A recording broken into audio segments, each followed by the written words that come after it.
Here's a man who says, sometimes I don't know what to do when I talk with my wife, Nedra.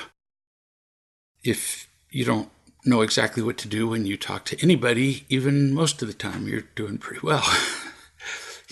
You continue. We make an agreement, and then later, she just changes it. And if I try to talk to her about what she did, she defends herself and justifies what she did. Then we get into an argument, and there's anger and sulking and all that stuff that I just hate. So he sent this by an email, so I asked for an example, because it turns out, yeah, the devil's in the details, and so is the solution. When people talk generalities, my wife and I have a hard time communicating. I'm going, that's pretty hard to deal with. Quit it. Because in the specifics, it's not about... You may have noticed that in all of these video chats, we deal with a lot of specifics, but I don't care about solving the individual problem. I really don't. Those are endless. It's a pattern of how to solve. So I don't care about solving problems. I care about learning how to solve problems. That's what matters. You continue. We make out our schedules together for several days in advance. Ooh, you're on the all-star team already. So that we don't have conflicts about where we're both going to be. Genius. We try to do our individual things, meaning the things that we do separately. You know, I'm working on the car, she's working in the garden, whatever. At the same time, so that when our schedules are free, our individual schedules, we can do joint stuff, do stuff together. Yesterday, she announced that she would be meeting with a friend during a time that we had agreed to be together. And I said that we'd agreed 2 days before that on the schedule that that would be a time that we would have together. And we did the schedule so that we would avoid this kind of conflict. And she changed it at the last minute without telling me. That's what I said to her. She responded to me with, no, we didn't set our schedules, as I said, but, well, clearly we had, because I have her time and mine on the same schedule, which would be impossible unless we had spoken and shared schedules. Then she told me that 2, her friend could only meet at that time. 3, I could change my schedule. 4, I was trying to control her schedule, and she sort of kept going from there. It went downhill from there as she defended herself, and I became frustrated, probably angry too. And I would wager that you're right, that you did make out a schedule together from the evidence that you demonstrate. And then all her defenses came from her need not to look bad when you pointed that out. So notice, we're going from a specific to a generalization already. So why did the conversation go into the toilet? Again, a generalization that will help you in all future conversations, that will help pretty much everybody who's listening in all future conversations. It's easy to see why the conversation went badly. Yeah, there was fear and emptiness and all that other stuff. We're just going to assume that.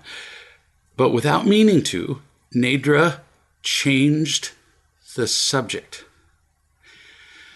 Everybody listen, because this particular road to disaster is taken by almost everybody several times a day. So listen slowly. What are the first 2 rules of seeing, or frankly, rules of listening? It's pretty much the same thing. I never wrote that anywhere, I don't think, but seeing somebody and listening to them, not a lot of difference.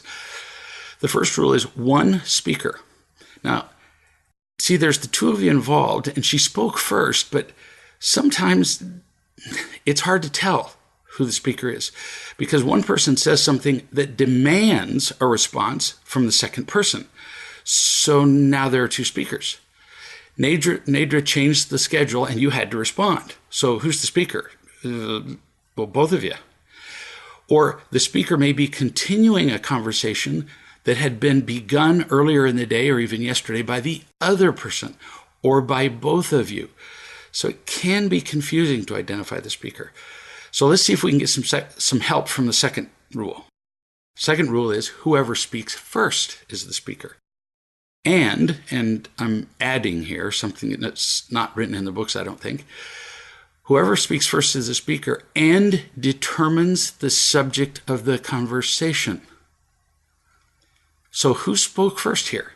Well, technically, Nadra did when she said, I'm going to be doing something with my friend. But she was continuing a subject from 2 days before. What was the subject? See, this is what we miss. We think because somebody speaks to us, that is the subject, and then we think that we have to respond to that. The subject 2 days before that was the schedule. That's the subject. And both you and Nadra began that conversation together. Now, this could appear to be subtle, but it's not. It looks subtle only if fear clouds everything.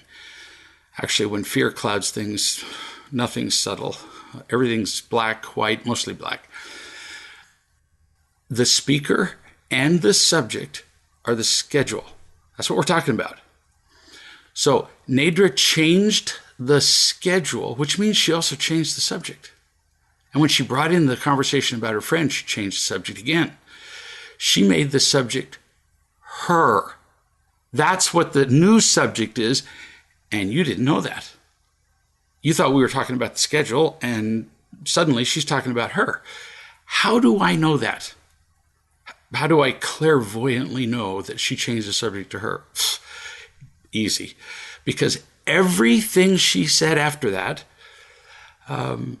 everything after she said, after you asked about the schedule change, still on subject, you were, was in defense of what? Her. That's how I know she changed the subject to her. She defended her being controlled, her choice to change the schedule, her preference being more important than yours, her changing her schedule being harder for her than you changing your schedule for you. She changed the subject. This is, if you watch for this, you're going to see this happen a lot. You'll bring something up and the person you're talking to suddenly starts talking about something else. Like if you bring up something they did, they bring up something you did. That never works. You can only do one subject at a time. We are actually incapable of multitasking. Instead, what we do is rapidly, consecutively task. And it turns out, it doesn't work very well, really. If you doubt that, think about the last time your partner talked to you while you were watching television, and you're pretty sure you caught the last half of the sentence, but you're not entirely certain. So you answer anyway, and it turns out you really missed the first half, which was the meat of the thing. So what's the solution? The second that Nadra begins to defend herself, you have to not respond to her defenses. Well, no, we didn't have that conversation. Stop yourself from saying, yes, we did. Because then it turns into, yes, we did. No, we didn't. Yes, we did. Just like two kids in a sandbox. I got the Tonka truck first. No, you didn't. Yes, I did. It really gets kind of childish, which is remarkably dissimilar from being childlike.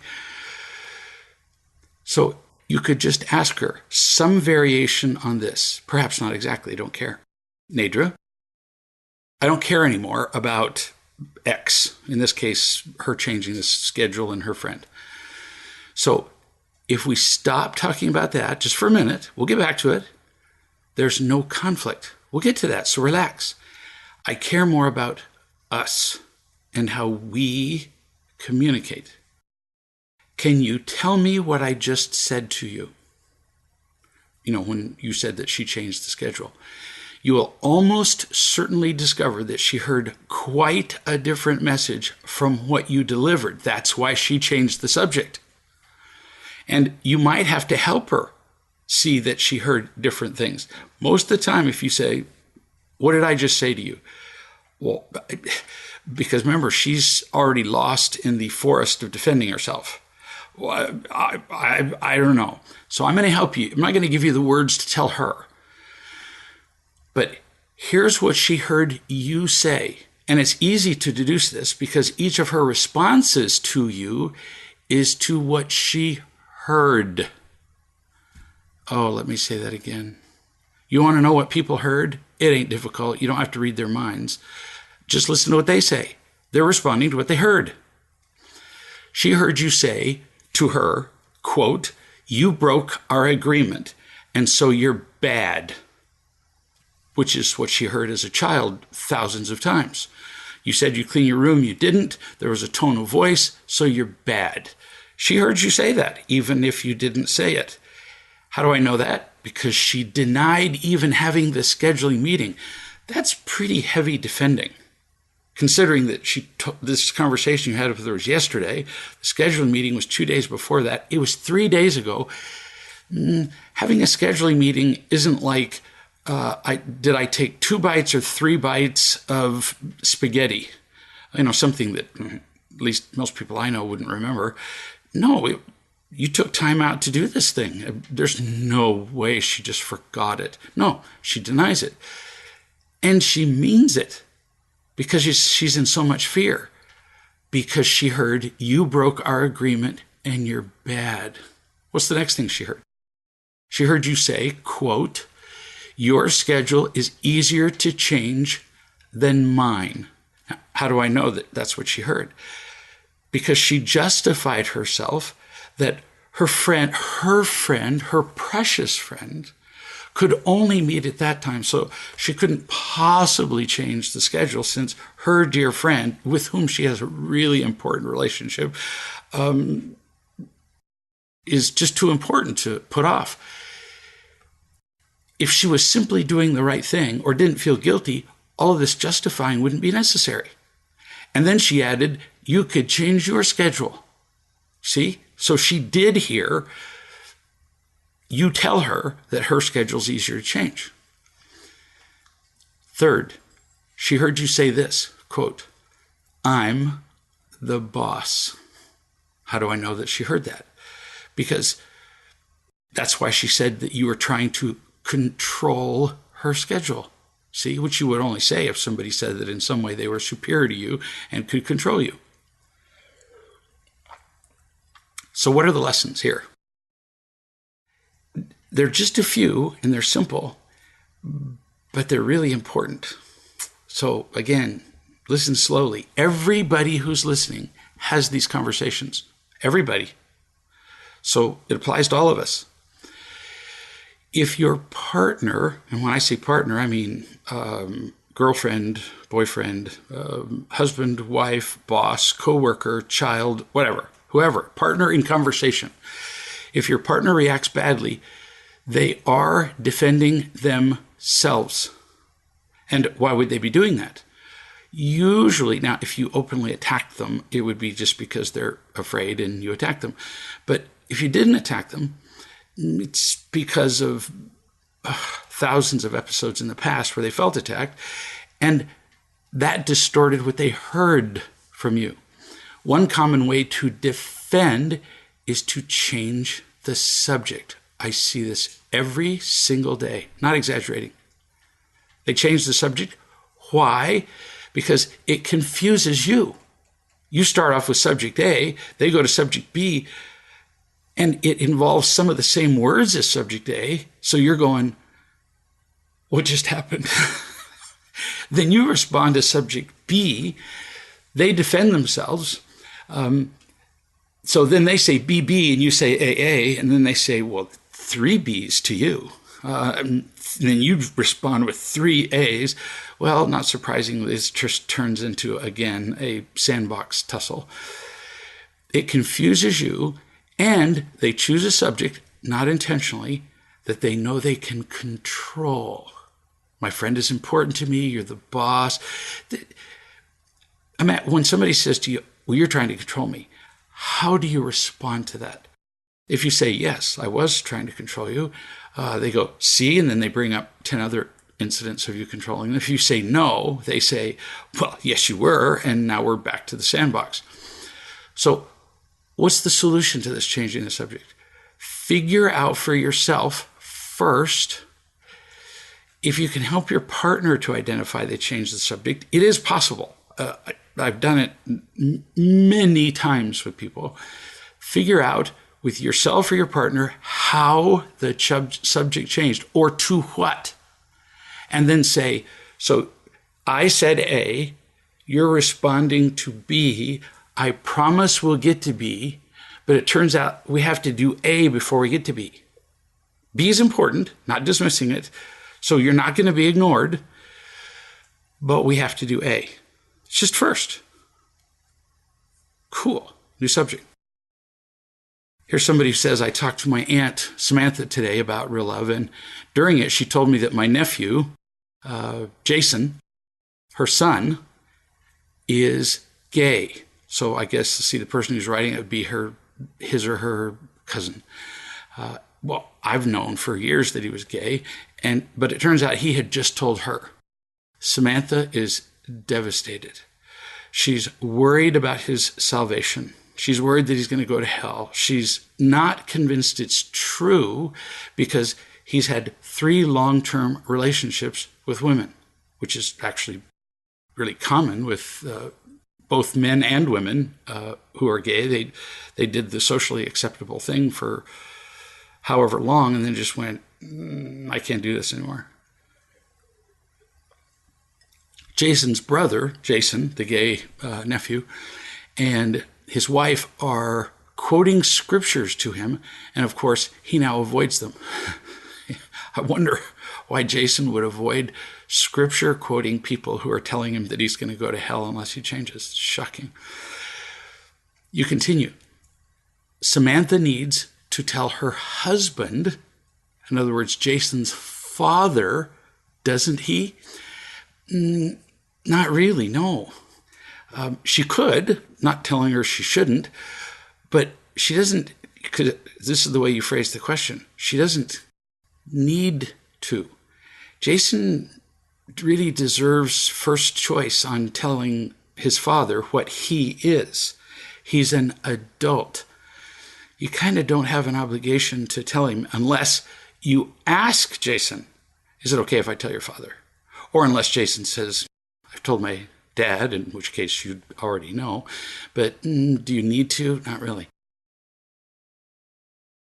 My aunt, Samantha, asked me, what happens if Jason tells John, my husband, 5 years from now, and Samantha, my aunt, has known for all of that time? Won't he be really angry that she withheld this from him? And my response is, so what? Jason didn't give her permission to tell his dad, so why should she? If he finds out later, tough beans, grow up, get over it. And about salvation and scripture, you can do anything you want to with salvation and scripture. That's up to you. It's none of my business what you believe. What I know for sure is that God loves Jason. A lot. Let me repeat that. Jason is gay, and God loves Jason. No matter what Bible verse you find, you won't find God doesn't love gay people. You won't. So if God loves Jason, I choose to, so why wouldn't you? And why wouldn't Samantha? And why wouldn't eventually, when he learns, Samantha's husband? End of discussion. No kidding. New subject. This is an observation on my part. If I'm kind to you 9 out of 10 times, but 1 out of 10 times I hit you in the face with a shovel, and this pattern continues over and over, eventually you would see the wisdom of not associating with me at all. How do you know when the 10th time is coming? And even if you did, who feels like running away from the 10th time? You would just quit associating with me. And it wouldn't matter if I said, as so many people do when they smack somebody in the face with a shovel emotionally, I didn't mean to. You know, would you buy a car that advertises itself as bursting into flames on the road only 1 in 100 times? Yep, probably not. The 100th time would be, well, unfortunate, wouldn't it? No. Sometimes the danger of a thing outweighs the potential good. And it has to be avoided, sometimes temporarily, sometimes permanently. Hence, on rare occasions, I tell people who are just learning to heal that they need to completely stay away from everybody who, get this, is anything other than nurturing toward them. Not even neutral people. That's not good enough. When people are in sufficient pain, they need to be nurtured, and that's all. This very often actually involves almost everybody they know, because everybody they know is familiar to them. Everybody they know, they're familiar with the pattern of them not nurturing them. That's how they got to this place, including their family. One man recently wrote his family, and he said in an email, so he copied everybody, and everybody knew they were being copied. I'm continuing, quote, I'm continuing to make changes in my life toward greater joy. This will involve my disconnecting from anything in the past for a while. Look how nicely that was said. Anything in the past, not you, just anything in the past, because it slows down my growth. This is nobody's fault, and I'm not blaming. But I won't be contacting you or responding to you in any way until I'm ready. Notice there isn't a single word of blaming in there. It's pretty amazing. He didn't say, you're the blank, blank, blank, blank people who created the life that I'm living, which is actually the truth. And so I'm going to stay away from you guys because you're the devil. Yeah, that's not going to come across very well. And frankly, this message, even though it's not blaming and sweet and it's accurate, probably isn't going to go across that well either. But it's the best he's got. And then he signs off, I love you so much. The letter is kind. The separation that he describes is not permanent. It's just a time of healing. Like telling your family that you won't be visiting them this weekend because you're in intensive care with a heart attack. Well, everybody would get that. Healing has to supersede everything else. Yesterday, they took 4-inch needles and stuck them in my back and stuck them down in the, you don't really care, but it was a foraminal space, in other words, right next to my spine, and injected steroids and stuff into the space, and it wasn't especially comfortable. But they said, here's what you need to do for the next several hours and then for the next several days in order for this to heal. Well, I can think of a million things that need to be done out in the yard, and I ain't out in the yard. I could be out there right now instead of doing this. Healing supersedes everything else. So this man's wife, we'll call him Doug, had said that every single time that Doug talked with any member of his family, he was depressed for days. Every single time he communicated with them, any of them, there were attacks and questions and doubts and attacks. And when I asked, he said, no, they're not always attacking. Well, his wife says that's not true. And all right, let's say that they're not always attacking. Being hit in the face with a shovel 1 out of 10 times is pretty terrible. So he's either being attacked or unconsciously he's waiting for one. Would you make an appointment to see somebody who you knew 1 out of 10 times hits people in the face with a shovel? No, unless you're, like really into getting hit in the face. So I read the email that he wrote, and his father responded. Now, keep in mind, which you would not know, that his father is the most supportive, least attacking member of the entire family by apparently orders of magnitude. And keep in mind that a year ago, Doug described to me his family as supportive and unconditionally loving because, well, that's all he knew. And a great many people do that. And it's only in the last year or so that he's discovered that Wow, they're a lot less than unconditionally loving. He simply didn't know the difference. What does that tell you? Here's a guy who lives out in the world and has lived out in the world for, let's make it up, 40 years. And he's never seen an example of unconditional love. Is there like a message there? He's interacted with hundreds and hundreds of people.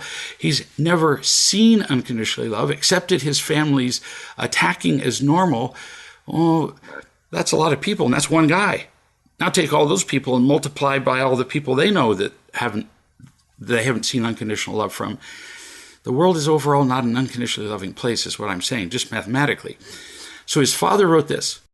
He said, I don't understand this, meaning the email from his son. A loving father would say, just by contrast, just to show you, I'm glad that you're working toward your happiness. I look forward to hearing from you when you're ready. That's what a loving father would say. Did his father say that? Not even close.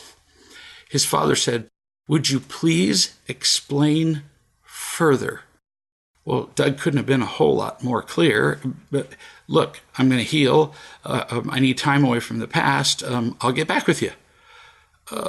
Pretty obvious he didn't want to explain it. So why did the father want the explanation? For his gratification. This is important. And what is there to learn from that? Well, we could learn a little bit about Doug's father, I suppose, but who cares? You're never going to meet him.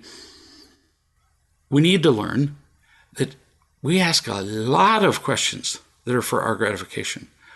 Why this? Would you please explain? Unless you're just chit-chatting, about Mars orbital time period, and you're just having a conversation about nothing, most of the questions we ask are kind of stupid.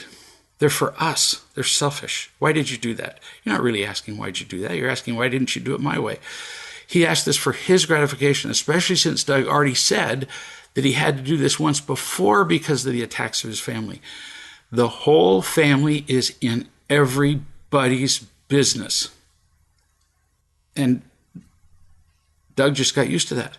Nobody in the family can buy a dishwasher. Nobody in the family can buy a pair of shoes without everybody in the family chiming in. I'm not kidding. Verbally, with emails, whatever. And criticizing the purchase. Praising? Nah. Confirming, supporting? Criticizing. Criticizing the timing of the purchase, the brand of the purchase. Did you get warranty? Blah, blah, blah, blah. What's the message that everybody gets? I don't dare do anything because I'm going to be assaulted by the entire family. The father says, what you are saying is disturbing, again, him, and inconsistent. So inconsistent is a straight out attack. It pretty much is saying to the other person, you realize that you're either crazy or stupid, and what you're saying isn't consistent with, I don't know, me, is what he's really saying. And disturbing means that he's making it all about him, the father. The father says, if there's a problem or something that I've done to hurt you, please let me know. I know I haven't been able to help or support you very well recently, but I have my own problems to solve. Wow. Couldn't have said that much worse. So what he's really saying is, I got my own problems to solve, so I couldn't possibly help you if I wanted to. So why in the world would Doug answer any of his questions? His father's been sitting in a chair in the corner of the room for the last 12 years without being employed. And he's not like disabled or, can't walk, or he's just been sitting there in a chair. So what possible help about life could this man possibly offer? And yet he's demanding an explanation. If somebody ever asks you for an explanation, and they don't have a pretty obvious solution, like they're pretty expert at this, why would you answer that question? Really? It would be just for their vain curiosity. I simply don't ask. I don't answer those questions. If somebody says, why did you do this? And they got no solution, I just go, because I couldn't think of anything better at the time. It's a really nice way of saying it's none of your business. The father says, each of us is going through many difficult trials at this time. Shock. Today was yet another challenging and frustrating day for me personally, probably because of his email, as well as your poor sister. Oh, man. This is one of the rules in the victim handbook. The timing of your email was at best unfortunate. So, blaming and profound victimhood. So, are you getting why I suggested maybe you need to stay away from your family for a while?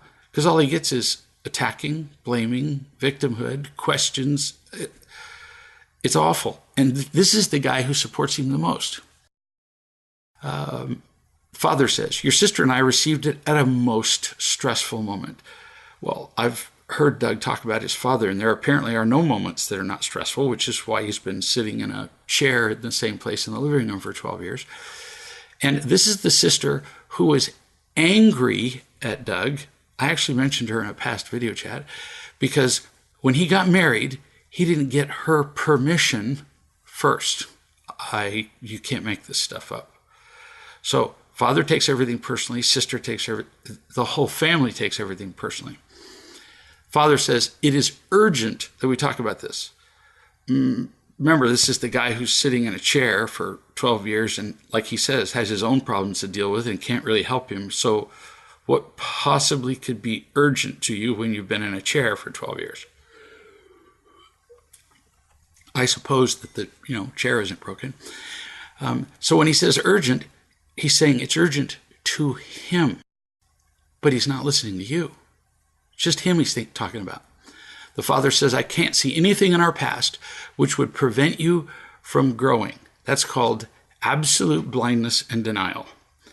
Father, there's a great danger in cutting off communication with your family who loves you and who cares about you. Danger to whom? These are the people who got Doug where he is, where he's a nervous wreck and has panic attacks. The danger is to him, that it would unsettle him, that possibly while he's watching television, in his chair for 12 years, he might go, that's right, Doug hasn't written to us in a week. And then you go back to watching television. Not a real big danger, I would say. Unless, of course, the father's being assaulted by the harangues of his wife and the boy's sister and other people in the family, which he probably is. Another reason he sits in a chair. Notice that the whole email from him is about him. We need to read what we're getting or hear what we're hearing. And if somebody's concern is solely about them and we're not in a position to help them or care about them, don't answer the question. You're just going to get into some kind of argument that's going to make you feel worse. Now, if you're in a really loving position and you feel like you can help them, good for you. But Doug ain't. So back to Doug and talking about the father. There is no concern or happiness for you, whatever, from your father. So pay attention to everything that's in this email. And this is from your greatest supporter. So good decision. This just confirms that it's a brilliant decision on your part to send the email and say, yeah, I'm going to need a break for a while. And I can tell you, you're going to need a break for more than a couple weeks. This is a family that is pretty non-functional, and you really don't need more of what got you where you are. New subject.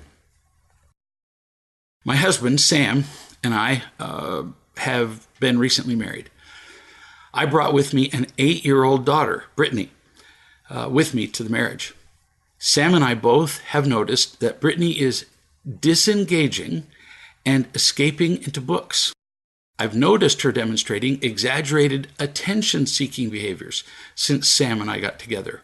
Well, duh. You have a new husband. It changes the entire landscape of her world. So it's unsettling to her. So of course she's trying to get attention. You're trying to think this out, and that's not what she needs. Her one question is whether she'll still be loved as much by you. That's her question. Simplify things. We've talked about this quite a bit, and sometimes I don't pause to make the point strongly enough. People come at us with 95 reasons why we're wrong or 13 attacks. Turns out it's almost always very simple, and it's usually one message. It's not always the same message. But this little girl's one question in her mind, which is why she goes and reads, which is why she tries to get attention, is, do you love me? What's the solution? It's almost always most effective to give proactive attention to her. Some people have asked me, what does that mean? It means you give her attention when she's not seeking attention. If she has to come and beg you for attention and you give it to her, it's kind of like filling an order at Walmart.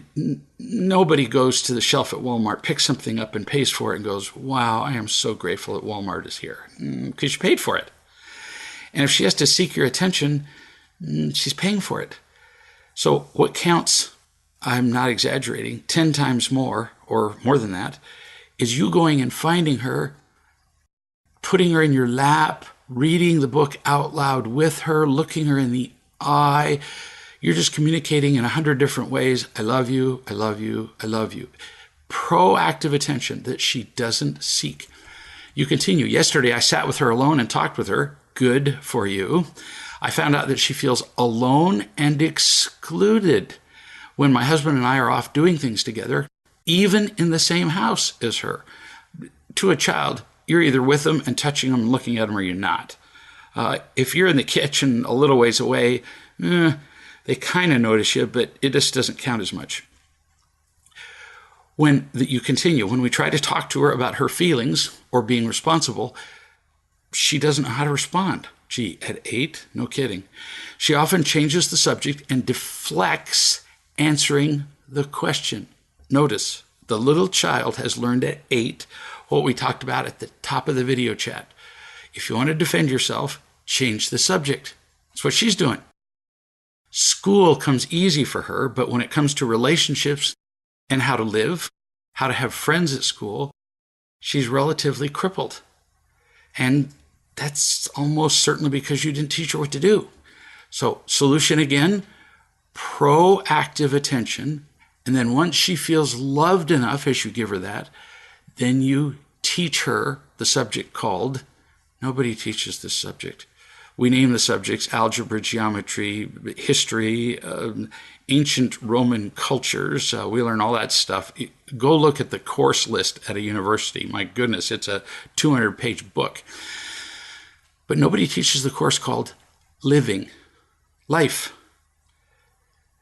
She needs to be taught life. Very often as I'm teaching adults here, I say to them, tears running down their face, they say, I never knew these things. Well, no, you were never taught the course called life. Gentle teaching, not didactic, pedantic teaching. Go look up those words. You continue. I know I'm responsible for that, but now I want to teach her new stuff that will help her be genuinely happy. Yesterday, for the first time, I saw a moment of great pain on her face. Now, notice you said, I saw for the first time, and yet this girl's been attention-seeking and hiding in reading. So the pain's been there all this time, but apparently either she's getting worse or you're doing something right by sitting with her, and now she feels free to express the pain, even though it's briefly with a look in her face. She doesn't know how to just come out and say, I'm in pain. What 8-year-old would?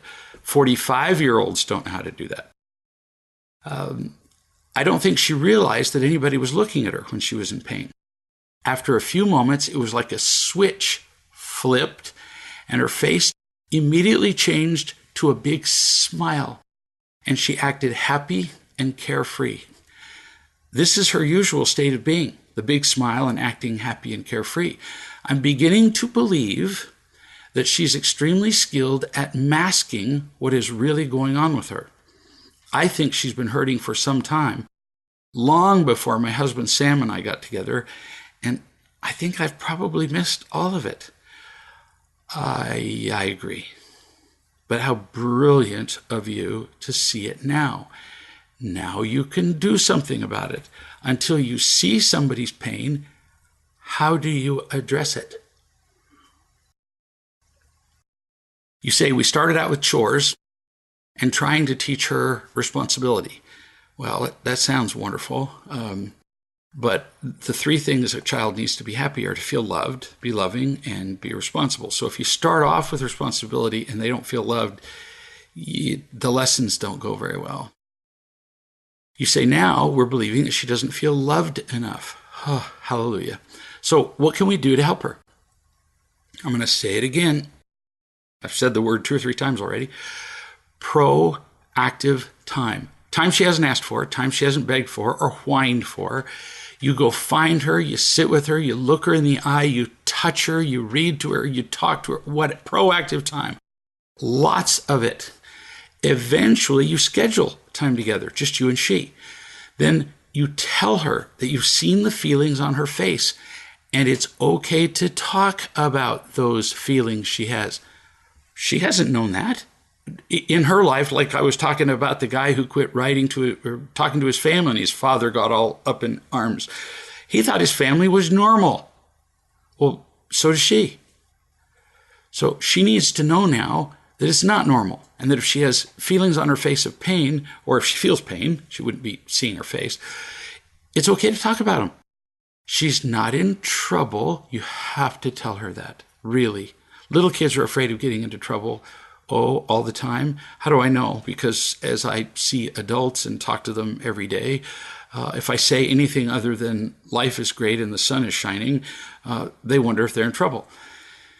So she's not in trouble, but if she keeps not talking, she will find herself alone, which she's already identified as awful. She won't feel loved. And you've learned that from personal experience. Help her by describing some personal experiences she's had that were painful.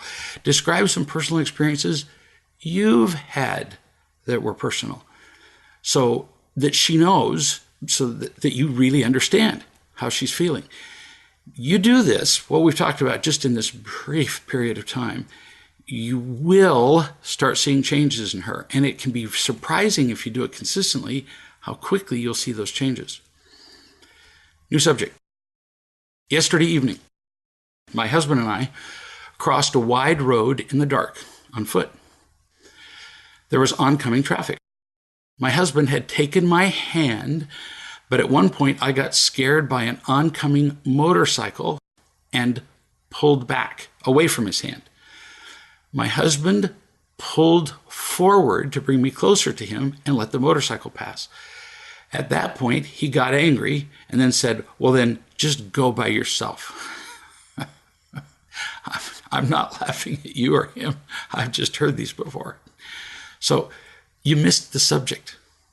This is common. We've talked about changing the subject, but very often we simply miss the initial subject, which actually is one of the reasons we changed the subject. We didn't identify it. He took your hand. That was the first thing he said.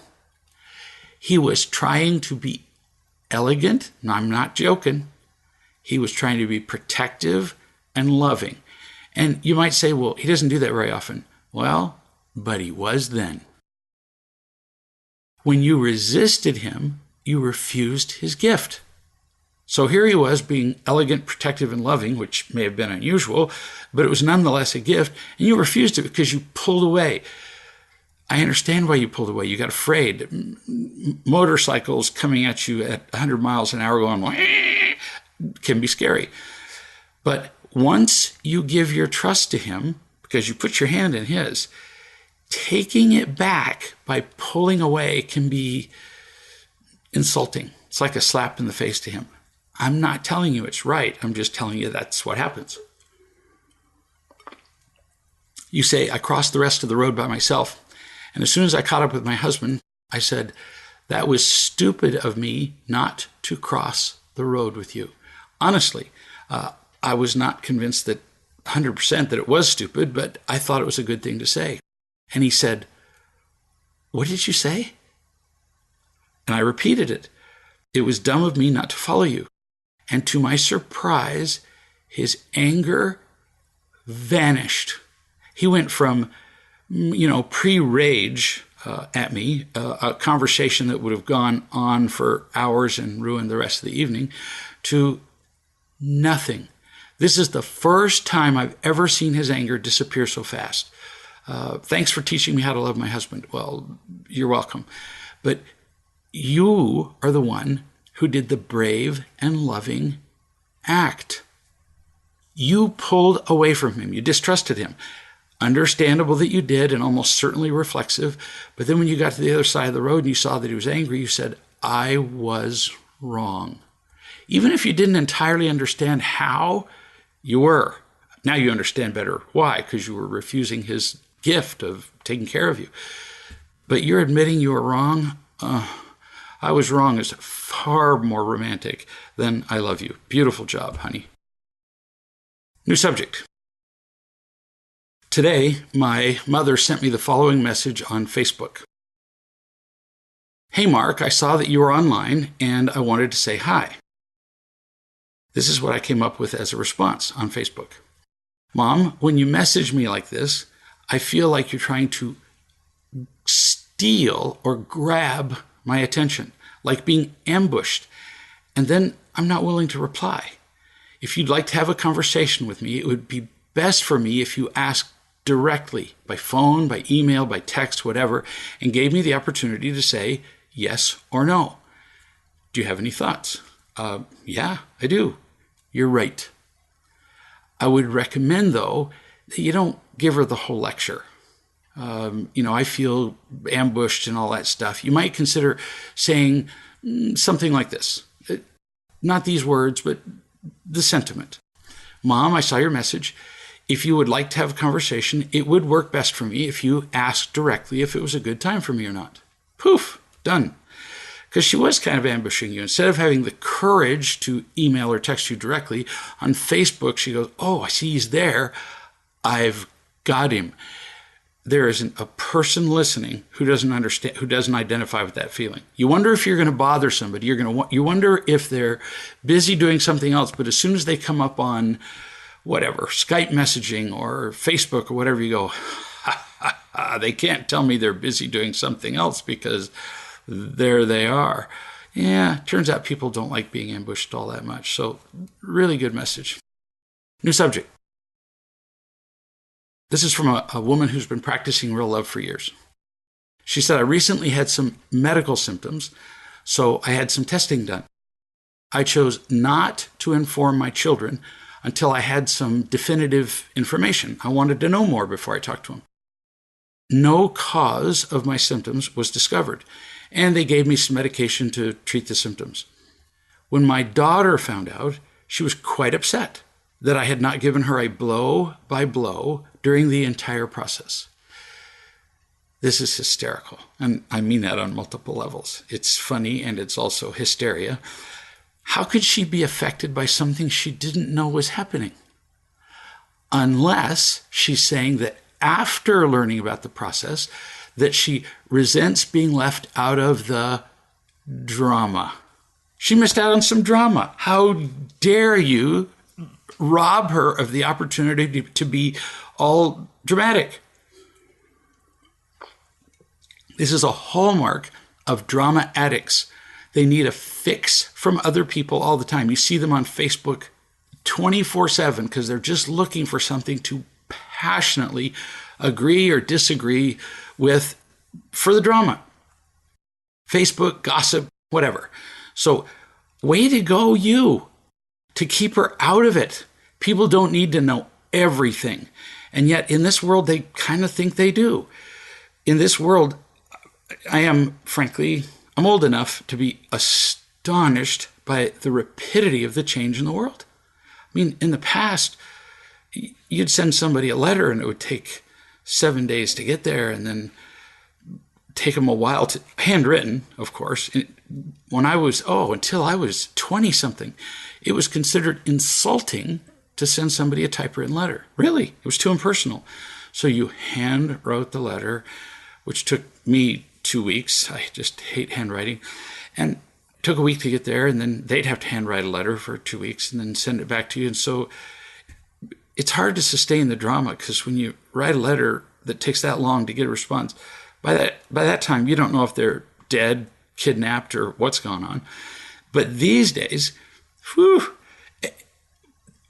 People take pictures of it, make videos, write blogs, post it all on Facebook, Instagram, Snapchat, and the latest social media program called, it hasn't been created yet, but it's coming. Look at me, look at me, look at me, which is really what all the social media stuff is about.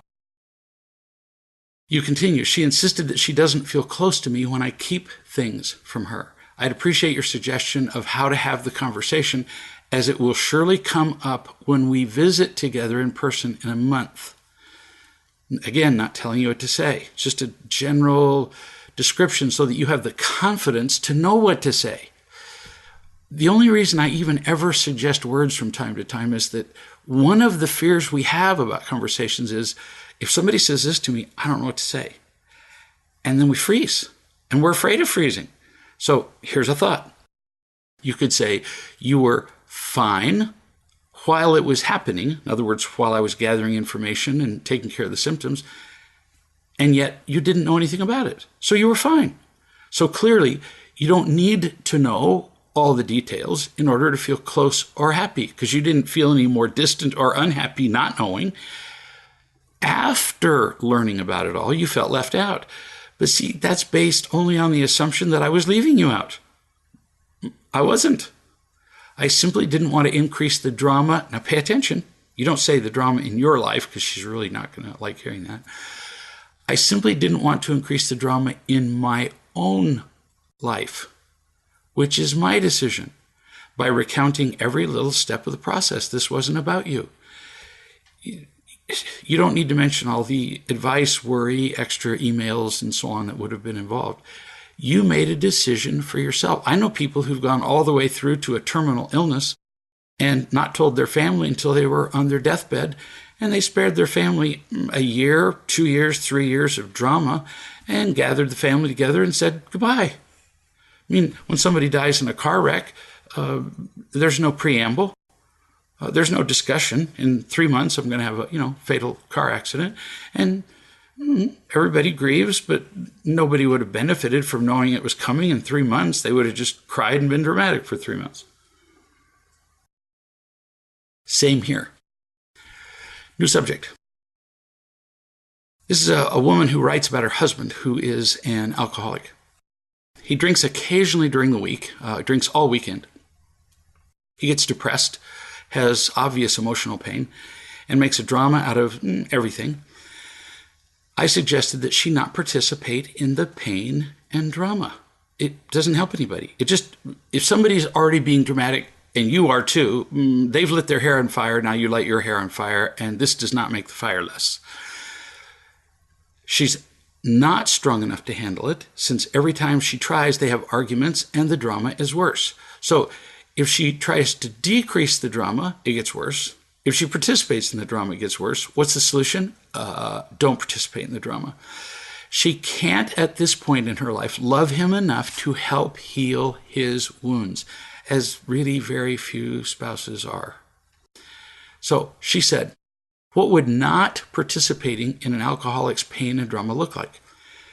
And I said, you would just utterly refuse to speak with him or be with him while he's drinking or being dramatic.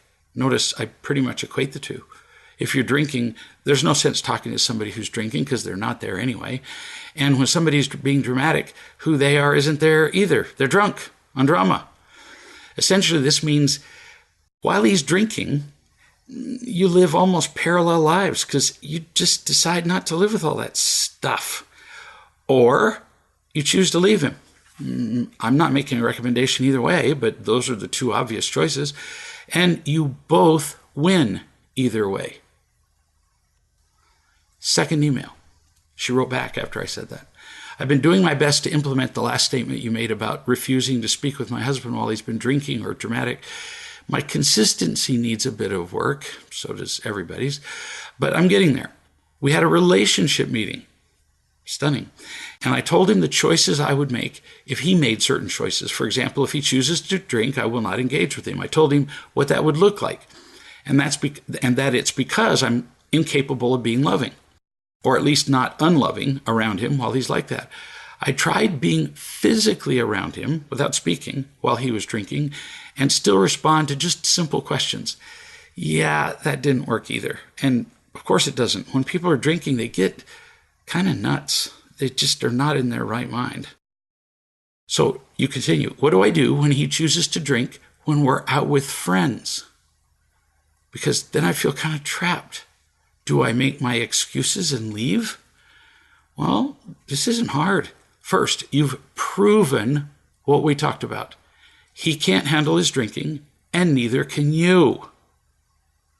So in public, he uses other people to justify his drinking. He doesn't mean to, it's not intentional, but he uses them because they don't mind as much as you. So it must not be as bad as you say. Get the point?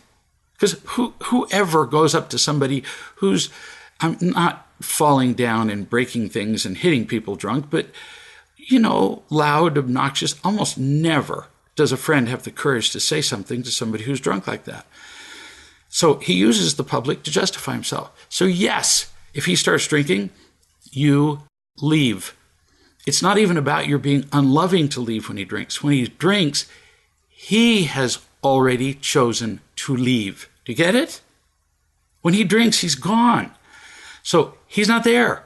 So your leaving is just acknowledging or accepting that he is gone. He'll blame it on you and say you left. And you'll say, no, dear, the first drink you took, you'd already decided to leave. So I just went, okay, then if you're going to be by yourself, there's no sense having me here for you to be by yourself. And there really isn't. The overall lesson, we can love someone, but not choose to join their drama, nor pay the price for their choices. Just because somebody makes a stupid choice, you're not stuck with the choice. I used to tell my kids, if you drink, when you feel like it, tell me about it, and we'll talk about why you drink. So that's no big deal. We'll talk about it. We'll resolve it. But don't ever get in a car with somebody who's driving, who's been drinking.